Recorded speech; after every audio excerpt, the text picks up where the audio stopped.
The X-Zone radio and TV show is largely an opinion talk show. All opinions, comments, or statements of fact expressed by Rob McConnell's guests are strictly their own and are not to be construed as those of the X-Zone radio and TV show or in any manner endorsed by Rob McConnell, Relmar McConnell Media Company, Talkstar Radio Network, its affiliated stations, or employees.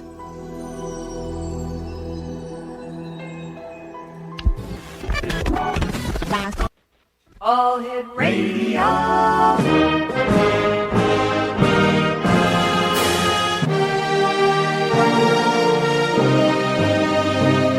Welcome to the X-Zone, a place where fact is fiction and fiction is reality.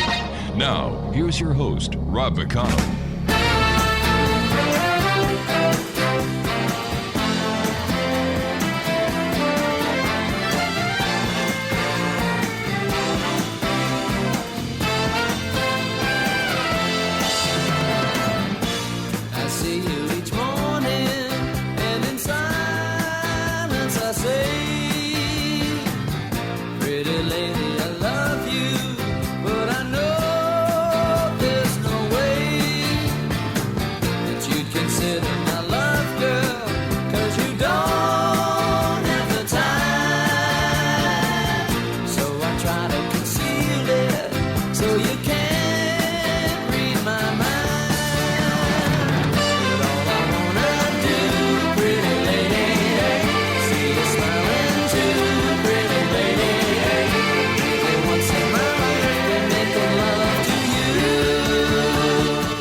And welcome back to the X-Zone, everyone. My guest this hour is David Adelson, and he has been a meditation teacher and lecturer since 1974, and a healer with clients in 12 countries and 20 U.S. states. David has studied for more than 35 years how consciousness is the unified field and how it emerges into matter. Using his knowledge of frequencies, he created a series of silent frequency CDs and DVDs producing the frequencies most wanted today: joy, love, health, wealth, and purpose. He is the author of a soon-to-be-released book entitled Spiritual Living in a Crazy, Screwy, Nutzo World. Joining me now is David Adelson. David, welcome to the X-Zone. Well, thank you very much for having me, Rob. I appreciate the call. Tell me, where did you... I actually wanted to start with a joke. Okay. Interestingly enough, it's something that comes up in a lot of healing sessions that I've done. It's from a book that my parents had when I was a kid called Supposing. Mm-hmm. And it was a cartoon book, and it was this, 8, 9, 10-year-old kid, and he was having all these little fantasies about supposing I had all the money in the world or whatever. And they all had a twist to them. There was one that was supposing I went to the mirror one morning and I looked in the mirror and it wasn't me, and I said, "You're not me." And he said, "No, I'm Mr. Abernathy." And the interesting one that comes up a lot is this kid says, supposing I went to a fortune teller, and it has this picture of this, very feisty-looking old gypsy woman with a ball and all of this, very unpleasant-looking. He says, supposing I go to a fortune teller, and I really don't like her, I hate her, and, she's got bad breath or whatever, and she tells me that I'll travel extensively in my life, and I go home and never leave my house the rest of my life just to spite her. And the reason that I bring that up is because predictions are a very interesting thing. This woman in the cartoon can make a prediction, and then based on that, people can do or not do any number of things. Free will is constantly being enacted in this transition that the world is going through, and the human race individually, as individuals within it, and collectively are making a number of very interesting choices about the unfoldment of how this is going to happen. So I just wanted to get that out in the first place because there's some amazing technologies that could be coming, and some will and some won't. And these technologies are based on, what I've been studying for the past number of years, which is the unified field, how everything emerges from it, how frequencies are actually underlying what our gross experience is. And it's a very interesting thing because as part of the process of doing this, the ability has been developed to actually see patterns and see frequencies. And a very interesting one that came up that has no practical value but is very interesting is the Beatles, the group The Beatles, and how there was, a huge thing about Pete Best. The story of Pete Best, Sure. who was the drummer, and then Ringo Starr came in, and then they became the Beatles. And I think there was a movie last year that came out with a similar twist of somebody, what if you get cut and what the difference is. And what was very intriguing was looking at the patterns and the frequencies was that the Beatles needed the frequency that put them together that could allow them to be famous for as long as they have been in this world wasn't there. That complete harmonics, if you will, didn't exist with Pete Best. It did with Ringo. It actually was very interesting in that Pete Best had the energies that allowed Pete Best to be a blonde-haired person was exactly not what was needed for the Beatles. All right, stand by. You and I have to take a 2-minute commercial break. We'll be back with our guest this hour, David Adelson. We'll have him continue the story about Pete Best, Ringo Starr, and the Beatles, and how they merged, that's Ringo, Paul, John, and George, to make the fantastic band that we all know today that changed history. We'll be back on the other side of this commercial break in 2 minutes. Don't go away. It's been a hard day's night, and I've been working like a dog. It's been a hard day's night, I should be sleeping like a log. But when I get home to you, I find the things that you do will make me feel alright. You know I work all day to get your money to buy a thing, and it's worth it just to hear you say you're gonna give me everything. So why on earth should I moan? 'Cause when I get you alone, you know I feel okay. When I'm home, everything seems to be right. Exonation, David Adelson is our special guest of this hour. His website is www.awakentoheaven.org. Before we went to the break, we were talking about how Pete Best was the first drummer of the Beatles, but it just didn't click. And yet when Ringo Starr came and joined the band, man, it took off. And, well, what can I say except they made history, and they're still making history today. They certainly are. And the interesting thing is we're talking about how everything is first emerges from the unified field and then are patterns of frequencies that are interacting within themselves, which keep interacting and keep interacting. And there is a little YouTube video on the website. You can go to awakentoheaven.org that just shows in graphic form how things emerge from the unified field. And they get to a level of convolutedness that we begin to experience.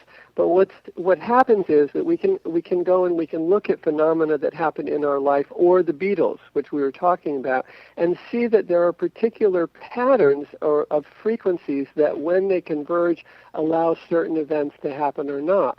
And what we were saying is that the patterns of Pete Best, which are most noticeable because he was blonde and the others were all dark-haired, that was not a pattern that would match with the other three Beatles, Paul, John, and George, in a way that would allow them to have been as famous as they were. If he'd have stayed with them, we would probably not know of them today.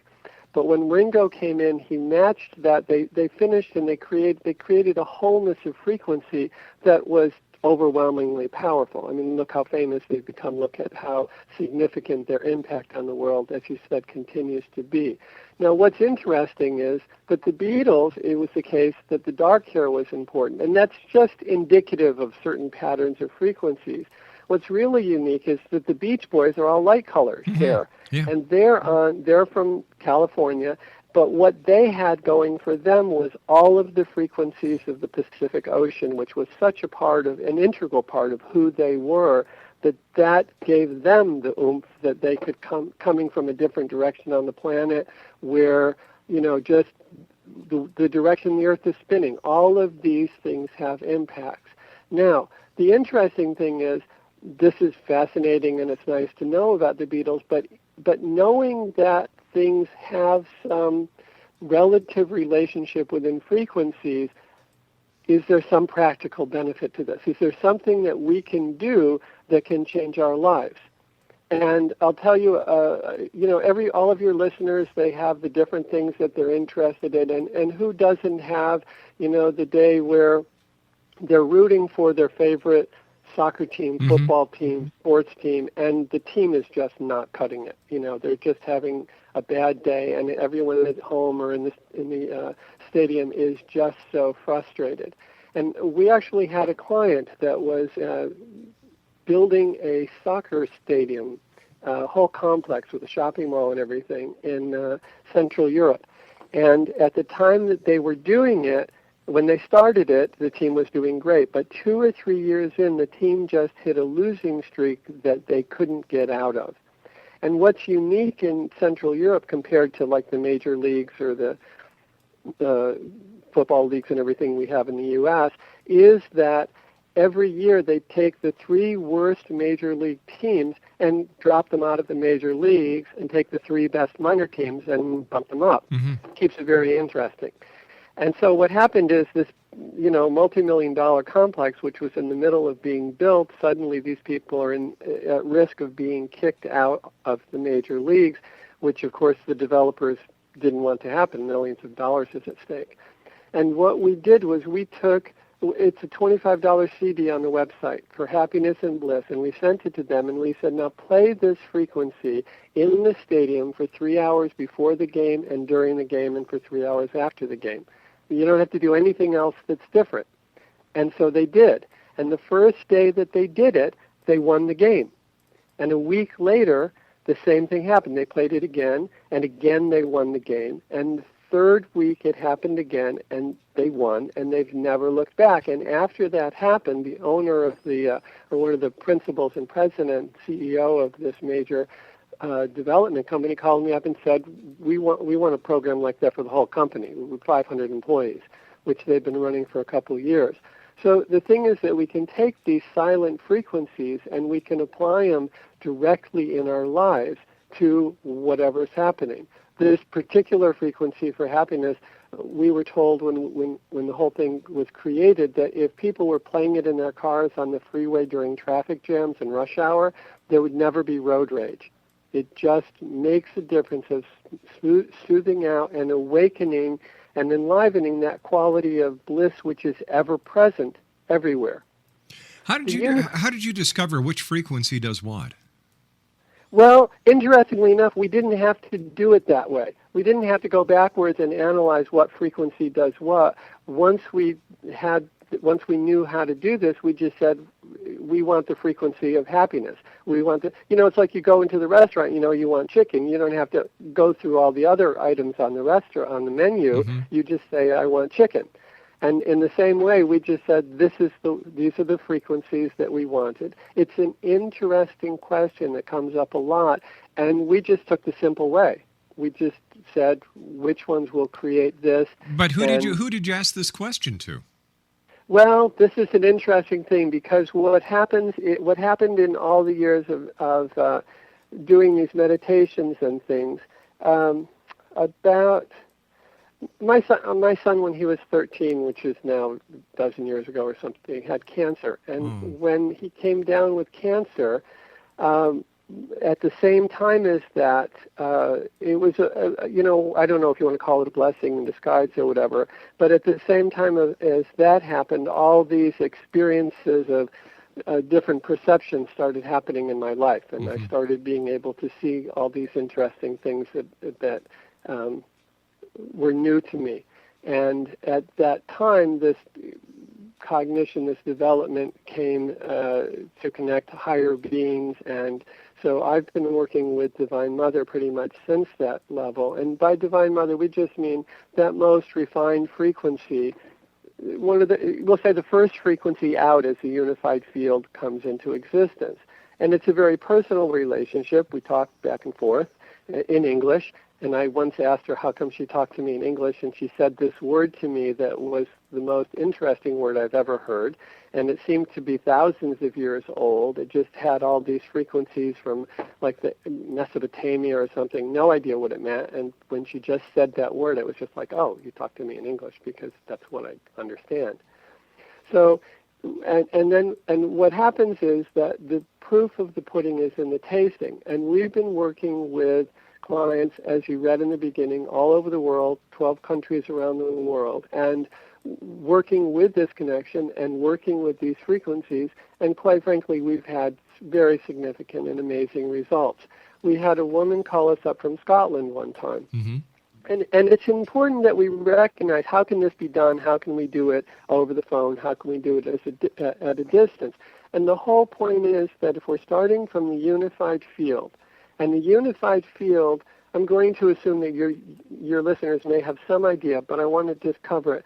The unified field is that which modern physicists are coming to recognize underlies everything in the physical world. It's called the unified field of all the laws of nature. That is, the different laws of nature, such as the electromagnetic laws of nature, gravity. There's something called a weak force and a strong force, and there's all these different forces. And people don't need to understand it, but the bottom line is that what they're saying is the common denominator is this unified field. And the unified field is infinite. It's absolutely everywhere. And I'll tell you, there's actually, again on the website, awakentoheaven.org, there's a sample chapter from the book, Spiritual Living in a Crazy, Screwy, Nutzo World, that you can just download. And it's a picture book. It's meant to be very simple, and it shows you how to find infinity in your daily life. It's just a real quick little thing. And Wait a sec. How can you find infinity? Excuse me. I'll show you. Okay. I'll show you. Now, but I really recommend you look at it because the visuals help it. But I can walk you through it. Okay. So here's the thing. Everybody understands that the universe is expanding. Mm-hmm. It may be expanding and contracting, whatever it is. It's expanding. Sure. So if the universe is expanding, what's it expanding into? Infinity. So infinity. Yeah. Okay. If it's expanding into infinity, great. But what's the definition of infinity? It means that there's no beginning and there's no end.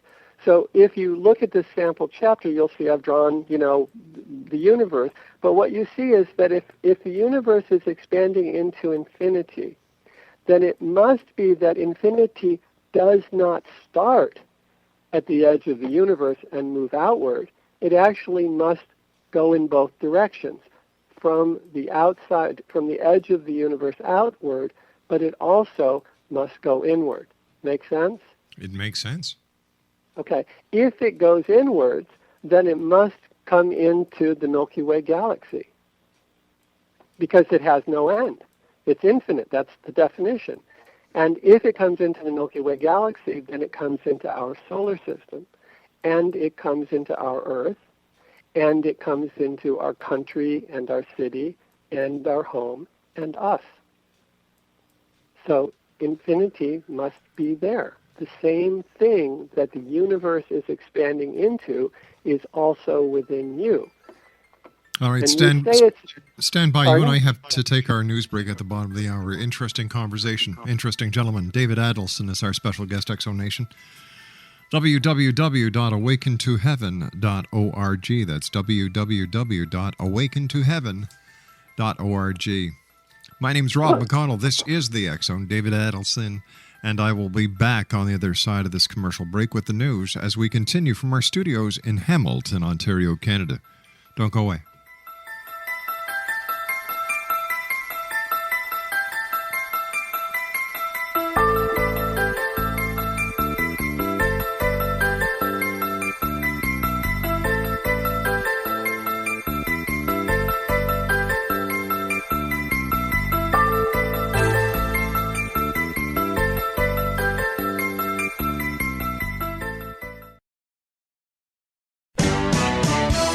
Hi, this is Eric Rawls of Cosmoverse.com, and you're listening to Rob McConnell in the X Zone. Hi, this is Blade Runner, and you are listening to Canada's #1 paranormal radio show, The X Zone, with Rob McConnell. Hi, I'm Laura Sabrin of Cease to Fields Organic Vineyard in Jordan, and you're listening to Canada's #1 paranormal radio show, The X Zone, with Rob McConnell. Hi, my name is Lady Ashley, the White Witch of Niagara-on-the-Lake, and you're listening to Canada's #1 paranormal talk radio show, The X Zone, with Rob McConnell. Welcome to the X Zone, a place where fact is fiction and fiction is reality. Now, here's your host, Rob McConnell.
Exonation, David Adelson is our special guest this hour.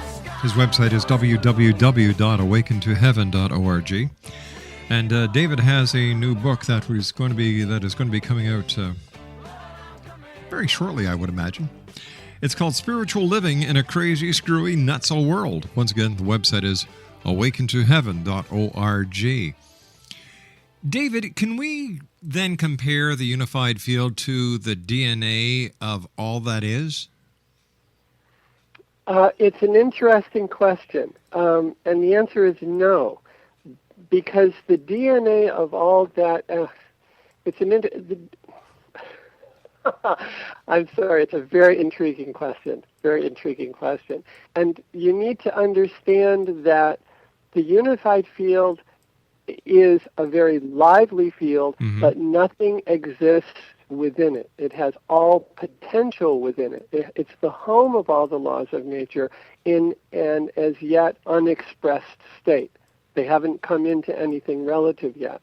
Now, the DNA, we're going to say, based on your question, is analogous to that pattern which directs further unfoldment beyond that in terms of the cell. Does that work for you? Okay, let me ask you this then. What would happen if the unified field ceased to exist? Well, it can't. What happens if it did? Where would it go? What would happen to existence as we know it?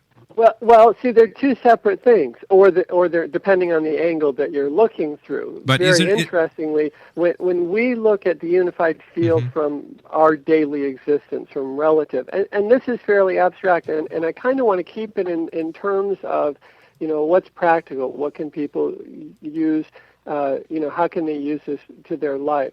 So the thing is that when we look to unified field, from our side, we say it's in an unexpressed, we may use the term unmanifest, infinite state, and we're relative and we have certain point values.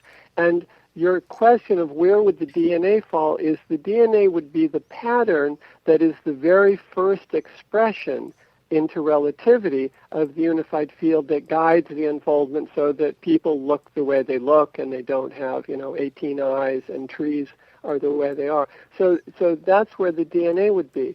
Now, the thing is, what I'd like to do, and it's an interesting question when you say what happens if you could get rid of the unified field. You could get rid of relative existence, but you can't get rid of the unified field because it's infinite, and where would you put it? I mean, where would it go? So the intriguing thing now, but here's the interesting thing, and this I think might be in the direction you were thinking of going, and that is how can we use it in our daily life?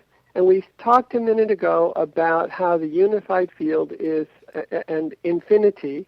We went through that exercise of finding infinity first outside the universe and then within our own room and in our own physiology. Now, here's the interesting thing. That's looking at this scenario from the level of modern physics. But we can also look at it from what we could call psychology or mind-body or spiritualism or whatever. And what we find is, and this is, again, 30-some-odd years of research into this, is that consciousness, our own consciousness, which underlies being awake, yours, mine, every single one of your listeners, you do not have an experience if you are not awake. Do you agree? When you're asleep, you're not having an experience. Well, when you're asleep, you have a dream, and a dream is an experience, so I disagree with that statement. Okay. The dream is there is a quality of wakefulness in the dream. There is some awareness. But it all depends on who you talk to. There are those people who believe that during a dream state we have an out-of-body experience, which is a true experience to that person. Right, and I'm not arguing that. In fact, this supports that. What I'm saying is that in sleep state, we have what's normally termed non-awareness. And then we have waking state, and as you're saying, dream state, where we have there's something, and the underlying quality that links the two is what we could call awareness, that there's some experience going on. Well, yes, Does that make sense? Well, it makes sense, but I also would like to bring to your attention the people that have who walk in their sleep. They're having an experience. Good. They're having an experience, and this is my point. Okay, we don't need to isolate waking, dreaming, sleeping. What we can say is whenever there's an experience being had, there has to be some experiencer. Well, of course, that only makes sense because without an experiencer, you can't have an experience. Good. So somebody is having the experience, and that person that's having the experience must have some kind of consciousness to have the experience, some level of some kind of consciousness. That makes sense. Okay. Now, here's the thing. We never run out of experiences, do we? You know anybody who's ever run out of experiences? Anybody in the world? Well, if you say, there are those people who get bored because their life is humdrum. I don't know if that would qualify, but boredom is. My son brings that up a lot. Dad, I'm bored, and I say, enjoy it while you're young. Because you don't get to do it very much when you're old for most of us. But boredom is still an experience. So the point is that all these diverse experiences, those that you've mentioned, walking in your sleep, flying in dreams, eating, drinking, watching TV, going to the bathroom, all these experiences, and they just keep going, and millions and billions of beings are having these experiences time and time again. So whatever the source of all of these experiences is, has pretty much got to be infinite. Does that make sense? Because they just keep coming. Until you die. Because if all these experiences were infinite, you'd still have these experiences after death, which you don't. Well, I want to bring this home again to the practical point. So I understand about the after-death thing, and it's questionable. There are, I'd rather not go into that discussion. Why not? The point is... Because there's debates about experiences after death and whether you do or do not have experiences. And from my experiences, you do have experiences after death. And from people that I know, you do. So some people are going to say that you don't have an experience after death, but what are they basing that But isn't it healthy? Isn't it healthy to look at every aspect of something like we're doing now instead of just going on a focused trip? I'm happy to do that. Okay. But my point about that, so to bring this back is, if there is an experience, there is an experiencer. Right. Okay. If there is an experiencer, then that experiencer must have some type of consciousness there. And if there is some type of consciousness, and if we're not running out of experiences and don't see that we're about to run out of experiences, then the source of that would be infinite. And then here's the interesting point. If it is infinite, are you allowing it's infinite, or are you unhappy with that? I'll keep going. Okay. If it is infinite, then it must be the same infinity that is the unified field. Because if infinity means no boundaries, how can you have more than one? Where are you going to put it? And now here's the practical application of that. We showed you how to locate infinity. Now, if you can put that to practical use, if everything comes out of infinity, then you can pick those frequencies to accomplish what you're trying to accomplish. So we can create a frequency that can be played in a stadium and have it have an influence. But we can discuss whatever you'd like. Where would you like to go? No, I'd like to stick on this track, because how did you once again the frequency that you played in, or you had the organizers or the owners of the stadium play, once again, where did this was channeled to you from an ultimate being, and where does this ultimate being come from? Is it on another planet? Is she in the ether? Is she on a parallel universe, another dimension? So all good questions, and the truth is all of them are correct. But in terms of what we're discussing, in terms of, let's go back again to this unified field which starts vibrating. And again, there's a little, it's about a minute and a half, it might be 2 minutes tops, little graphic video on the website. Now just let me tell something to the Exo Nation who may have just joined us over the last couple of minutes. We're talking about the unified field theory here as part of our conversation with David Adelson. Now, in physics, a unified field theory is a type of field theory that allows all that is usually thought of as fundamental forces, Exo Nation, and elementary particles, and it allows it to be written in terms of a single field. Now, there's no accepted unified field theory at all. It remains an open line of research. The term was created by Albert Einstein, who attempted to unify the general theory of relativity with electromagnetism, hoping to recover an approximation for quantum theory. A theory of everything is closely related to the unified field theory, but differs by not requiring the basis of nature to be the fields, and also attempts to explain all physical constants of nature. So that's what we're talking about, unified field theory. Well done, Rob. Thank you. Very good. So, and that's exactly the point. And the interesting thing is that you're exactly right. There is no generally, the basic premise is that there are a lot of these physicists who agree in principle with the idea of a unified field. Right. They just haven't determined which recipe they like the best, if you will, which equation or which thing. But basically, they can, duke that out in their field, but for the rest of us, we can start working with it. Now, because you asked about where the source of this information came, a very valid question. And what I wanted to explain is that from the unified field, there is, and again, you go to awakentoheaven.org, you click on the video updates, and right on that page there's a little 2-minute video that shows you how manifest world comes out of the unified field. And if you look at that, basically what it says is something happens within the unified field, some vibrations start moving, and that gets more and more complicated until we experience the world. Now, you had mentioned earlier about this idea of a DNA. Yes. That is an organizing principle, concept, unit, however you want to describe it, from which filters what's coming through it and gives it direction into the world. And that very first sprouting out of the unified field, which underlies everything in creation, is that intelligence, which could be said to be the DNA of the universe.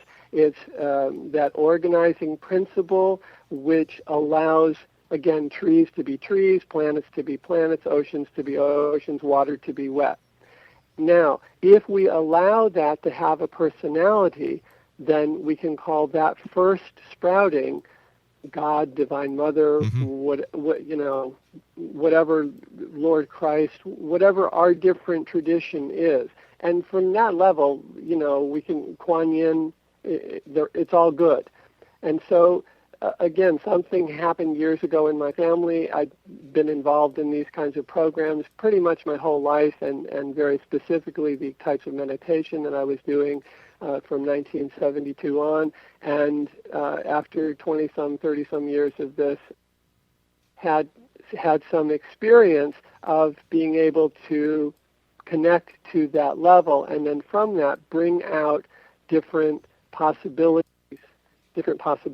which include these specific frequencies that we could play in a stadium, or that people have used playing on their laptops in business meetings to change the tension in the room to be something where it's much more harmonious. We've used them with people that are ill to help bring about more health kinds of frequencies. There's a principle that, people seem to resonate with, what you give out comes back to you. And if we can enliven within ourselves or give ourselves the experience of the frequencies that we want to be that magnet. So if we want more health, we can add the frequency of health to our life and then experience more health. And this has been the experience of people who have used these. Some people have great experiences. We had one woman who got the Wealth DVD and played it once, and the next day her house, which had been on the market for quite some time, sold, for the asking price. All right, stand by. I've got to take my final break. Exonation. David Adelson is our guest. www.awakentoheaven.org. I'll be back on the other side of this commercial break as the X Zone continues from our studios in Hamilton, Ontario, Canada. My name is Rob McConnell. Don't go away.